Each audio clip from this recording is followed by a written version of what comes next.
PIA की निजकारी का अमल जारी था। आरिफ हबीब कंसोर्शियम ने 135 अरब रुपए की बोली लगाकर जीत ली है और जबकि दूसरी जानिब लकी कंसोर्शियम की जानिब से 134 अरब रुपए की बोली लगाई गई थी।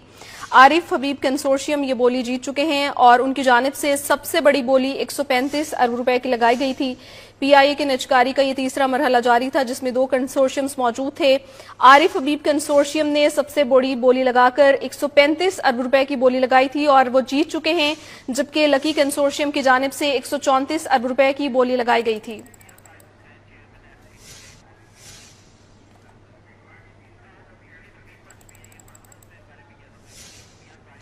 इसी पर बात करने के लिए हमारे साथ मौजूद हैं Mian Zahid Hussain, chairman FPCCI policy advisory board हैं। बहुत शुक्रिया सर आपके वक्त के लिए। सर, आरिफ हबीब कंसोर्शियम ने सबसे बड़ी बोली लगाकर ये जीत ली है।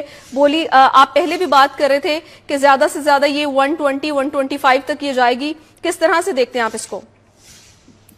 मैं समझता हूँ ये पूरी कौम के लिए खुशहाइंद है और पूरी कौम के लिए मुबारकबाद है। और आज का दिन बड़ा अच्छा है कि पाकिस्तान के 2 बड़े ग्रुपों ने बोली थी, जिसमें से एक ग्रुप ने जीत ली और ये सारी जो ग्रुप में जो कंसोर्शियम में जो लोग हैं ये सब सक्सेसफुल बिजनेसमैन है, पाकिस्तानी बिजनेसमैन है। और ये जो PIA है ये ज़ाहिर है कि हमारा एक नेशनल फ्लैग कैरियर है, पाकिस्तानी लोगों के पास गई है और ये इंशाल्लाह अब सर्व भी करेगी। गवर्नमेंट को रेवेन्यू भी मिलेगा और जो गवर्नमेंट का लॉस हो रहे थे, जो पब्लिक मनी का लॉस हो रहा था, वो खत्म होगा और ये सिलसिला बंद होगा। और अब इंशाल्लाह जो बाकी इदारे हैं वो भी इसी तरीके से जो लीड कर रहे हैं उनकी प्राइवेटाइजेशन होगी और ये खुशहाइंद है। और इसके नतीजे में हम देखेंगे कि PIA जिसने एमिरेट एयरलाइन को बनाया और दूसरी एयरलाइंस को बनाया, अब ये इंशाल्लाह खुद अपने पैरों पे खड़ी होगी और पाकिस्तान पर फिर हाई फ्लाई करेगी। सर, क्या समझते हैं कि जो बोली लगाई गई है इतनी एक्सपेक्टेड की गई थी, क्योंकि गवर्नमेंट भी निजकारी के अमल को जो है प्रोलॉन्ग कर रही थी और इस हवाले से काफी 6 महीने से तशहीर का अमल भी जारी था, तो क्या ये उनकी एक्सपेक्टेशंस को मीट कर पाई है प्राइस?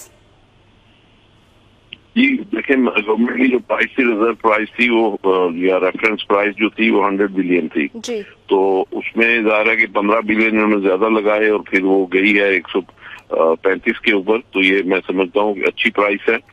लेकिन अगर बिजनेस पॉइंट ऑफ व्यू से देखा जाए तो PIA के जो एसेट्स हैं वो बहुत ज्यादा हैं। PIA के पास इंटरनेशनल राइट्स भी हैं और लैंडिंग राइट्स हैं और इनका जो कस्टमर है पूरी दुनिया में मौजूद है।